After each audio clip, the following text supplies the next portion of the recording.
नमस्कार, मैं हूं विद्यासागर। स्वागत है आप सभी का दिल्ली लाइव में। तो नॉर्थ एमसीडी में कार्यरत सफाई कर्मचारियों को नियमित करने के प्रस्ताव को लेकर आपने बीजेपी पर जमकर निशाना साधा है। आपके विधायक कुलदीप कुमार, विधायक राखी बिड़ला और विधायक रोहित मेहरोलिया समेत सफाई कर्मचारी नेता संतपाल चावड़िया ने पार्टी मुख्यालय में सफाई कर्मचारियों को पक्का करने के मुद्दे पर प्रेस वार्ता कर जमकर निशाना साधा। इस दौरान विधायक कुलदीप कुमार ने कहा कि पिछले 15 सालों से दिल्ली नगर निगम के अंदर बीजेपी की सरकार है। 2012 और 17 के घोषणा पत्र में किए वादों को आज तक बीजेपी ने पूरा नहीं किया। वहीं विधायक राखी बिड़ला ने कहा कि बीजेपी नॉर्थ एमसीडी के मुट्ठी भर कर्मचारियों को पक्का कर वाल्मीकि समाज को गुमराह और आर्थिक रूप से कमजोर करने की षड्यंत्र रच रही है। जबकि सीएम अरविंद केजरीवाल के नेतृत्व में 2018 में ही विधानसभा के विशेष सत्र में सफाई कर्मचारियों को पक्का करने का प्रस्ताव पास किया गया था। भाजपा की सरकार ने अपने सारे भ्रष्टाचार की हदों को पार कर चुकी है। जो हमारे कर्मचारी हैं, सफाई कर्मचारी हैं, अगर उनको पक्का नहीं किया गया तो जल्द ही आम आदमी पार्टी इस पे बड़ा आंदोलन करने जा रही है और बड़ा आंदोलन करेगी। इन सफाई कर्मचारी को पक्का कराने के लिए आम आदमी पार्टी सड़क से लेकर संसद से निगम के सदन तक लड़ाई लड़ने का काम करेगी। और मैं भारतीय जनता पार्टी को कहना चाहता हूं कि आम आदमी पार्टी अगर इसके लिए इन कर्मचारियों को पक्का कराने के प्रतिबद्ध है और आप लोगों से पक्का करवा के रहेगी। और ये तो ऐसा हो गया जैसे खोदा पहाड़ और निकली चूहिया। कर्मचारी आस में बैठा हुआ था कि हम लोग पक्के होंगे, लेकिन क्या किया इन्होंने, केवल चुनावी जुमला छोड़ के उनको छोड़ दिया। और मैं अब भी कहना चाहता हूं भाजपा के लोगों से कि आपके पास 5 से 6 महीने हैं, अगर आप कुछ करना चाहते हैं तो मैनिफेस्टो का इंतजार मत कीजिए। आम आदमी पार्टी ने दिल्ली में डेंगू के खिलाफ सभी 272 वार्डों में महाअभियान की शुरुआत की है, जिसे देखते हुए वार्ड 10 में निगम पार्षद गीता रावत ने विनोद नगर में फॉगिंग करवाई। यह फॉगिंग अभियान पूरे 1 सप्ताह तक जारी रहेगा। बता दें कि कल दिल्ली के 70 विधानसभाओं में आम आदमी पार्टी के विधायक, पार्षद और पदाधिकारियों ने फॉगिंग अभियान में भाग लिया। इस दौरान आम आदमी पार्टी की तरफ से बताया गया है कि दिल्ली की सभी 70 विधानसभाओं के अंदर डेंगू के खिलाफ फॉगिंग का महाअभियान शुरू किया गया है। दिल्ली की हर गली और मोहल्ले में 7 दिन के भीतर फॉगिंग कराई जाएगी। हालांकि कानूनी तौर पर यह जिम्मेदारी दिल्ली नगर निगम की बनती है, लेकिन बीजेपी की एमसीडी ने अपनी जिम्मेदारी से मुंह फेर लिया है। तो अब आम आदमी पार्टी ने दिल्ली वासियों के लिए यह जिम्मेदारी अपने कंधों पर ली है। दिल्ली सरकार का कहना है कि दिल्ली के अंदर सामान्य तौर पर इतनी बारिश नहीं होती है। बारिश ज़्यादा हुई और एमसीडीज ने समय रहते फॉगिंग नहीं की। इसके कारण दिल्ली में मच्छर बहुत ज़्यादा बढ़ गए हैं। सरकार ने माननीय मुख्यमंत्री जी ने कैंपेनिंग चलाई है, जिसमें कि जो भी दिल्ली की जो 70 विधानसभा है सभी में डेंगू के खिलाफ फॉगिंग कराई जाएगी। और उसी कड़ी में आज सभी 70 विधानसभाओं में एक वार्ड में हर विधानसभा के हर एक वार्ड में ये कार्यक्रम किया जा रहा है। लगभग कब तक ये कार्यक्रम चलेगा और ये कार्यक्रम पूरे 272 वार्ड में चलेगा और रेगुलर रोज आज से शुरू हो गया है और 7 नवंबर तक ये कार्यक्रम रेगुलर हर वार्ड में चलेगा। दिल्ली सरकार ने माननीय मुख्यमंत्री जी ने कैंपेनिंग चलाई है, जिसमें कि जो भी दिल्ली की जो 70 विधानसभा है सभी में डेंगू के खिलाफ फॉगिंग कराई जाएगी। और उसी कड़ी में आज सभी 70 विधानसभाओं में एक वार्ड में हर विधानसभा के हर एक वार्ड में ये कार्यक्रम किया जा रहा है। लगभग कब तक ये कार्यक्रम चलेगा और ये कार्यक्रम पूरे 272 वार्ड में चलेगा और रेगुलर रोज आज से शुरू हो गया है और 7 नवंबर तक ये कार्यक्रम रेगुलर हर वार्ड में चलेगा। दिल्ली में बढ़ते डेंगू के मामले को लेकर वार्ड नंबर 21 की कांग्रेस दल से निगम पार्षद पूनम बागड़ी और अश्विनी बागड़ी ने महाअभियान शुरू करते हुए जगह जगह फॉगिंग करवाया। इस दौरान निगम पार्षद पूनम अश्विनी ने कहा कि जलभराव की वजह से दिल्ली सरकार को डेंगू चिकनगुनिया से निपटने के लिए तैयार रहना चाहिए था।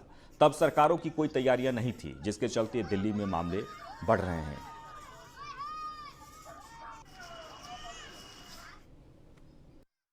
कि डेंगू अभी कम नहीं हुआ है, डेंगू बहुत ज़्यादा फैला हुआ है। हम लोग सोच रहे हैं कि डेंगू नहीं है, लेकिन डेंगू बहुत ज़्यादा है। इसीलिए हमें क्षेत्र में समय समय पर ये अपना जो दवाई का छिड़काव करवाना चाहिए और साफ़ सुथरी हमें बस्ती भी रखनी चाहिए। और सबसे यही कहूँगी कि सभी बहनों को भी, महिलाओं को, सभी को यही कहना चाहती हूँ कि आपके क्षेत्र में अगर कहीं किसी के पास दवाई नहीं है तो कूलर और टैंकियों में भी डालें और मेरे ऑफिस से आकर दवाई ले जाएं। से हम कोरोना महामारी से अभी निकल नहीं पाए हैं बहुत से लोगों ने अपने परिवारों को इसमें खोया है। वहीं अब तेज़ी से डेंगू और मलेरिया की महामारी जहां अस्पताल भरे पड़े हैं, जहां एक तरफ दिल्ली की सरकार और नगर निगम की सरकार पूरी तरीके से फेल हो चुकी है। जैसे बरसात के अंदर जलमग्न हुआ, जगह जगह पानी भरे रहे, उनमें डेंगू के मच्छर पनपते रहे, सरकारों ने उसकी तरफ ध्यान नहीं दिया। अब जाकर के उनको पता चल रहा है कि उनकी लापरवाही किस तरीके से जो दिल्ली के अंदर पड़ते डेंगू के जो केस बढ़ रहे हैं उसे। उत्तरी दिल्ली नगर निगम में दिवाली से पहले लगने वाले स्टैंडिंग कमेटी के सदन में सीलिंग को लेकर विपक्ष ने अधिकारियों पर सवाल खड़े किए हैं। वहीं पक्ष में बैठे निगम पार्षदों ने भी विपक्ष के सवाल का समर्थन किया है।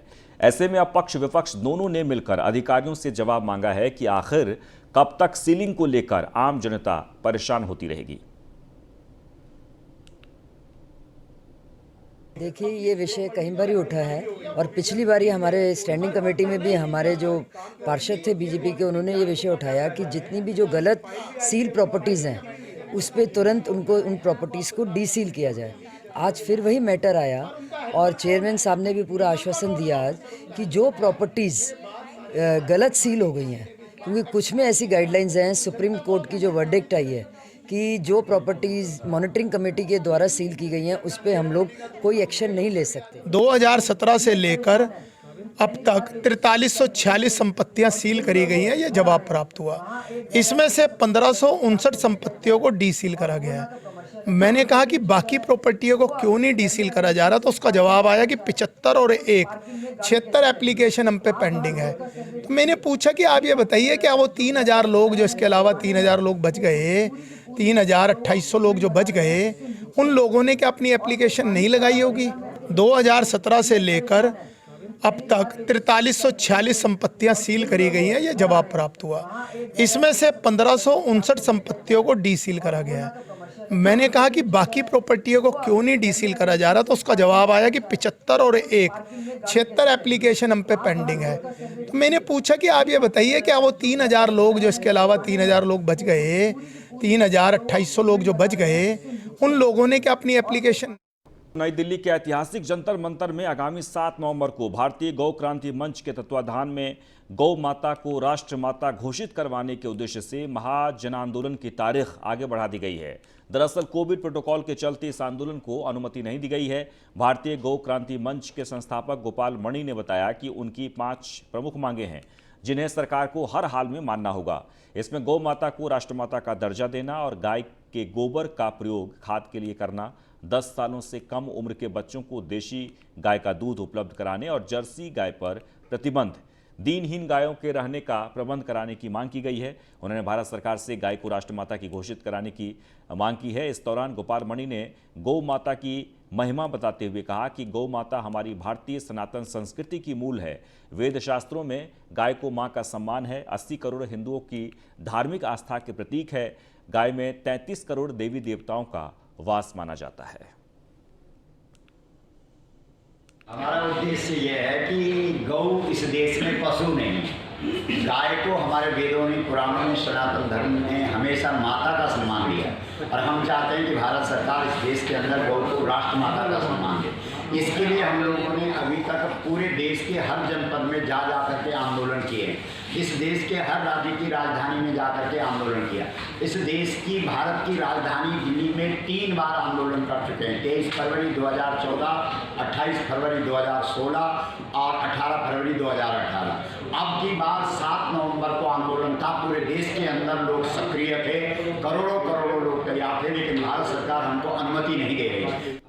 वहीं जेएनयू में एक बार फिर से आपत्तिजनक शब्द को लेकर विवाद खड़ा हो गया है। दरअसल 29 अक्टूबर की रात सेंटर फॉर वुमेन्स स्टडीज की ओर से एक वेबिनार का आयोजन किया गया था। कश्मीर पर आधारित इस कार्यक्रम की सूचना में एक लाइन लिखा गया था, इंडिया ऑक्यूपेशन इन कश्मीर। इन शब्द को लेकर विवाद शुरू हो गया है और एबीवीपी के छात्रों ने इस कार्यक्रम का विरोध शुरू कर दिया है।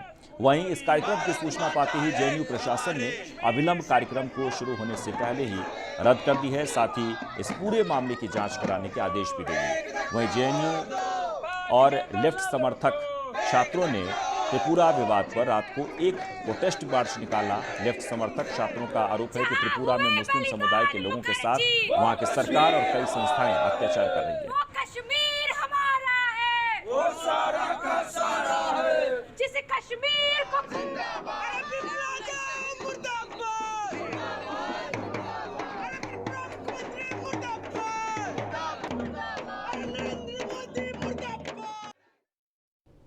और इसके साथ ही दिल्ली लाइव में बस इतना ही, लेकिन आप बने रहें न्यूज़ 1 इंडिया के साथ।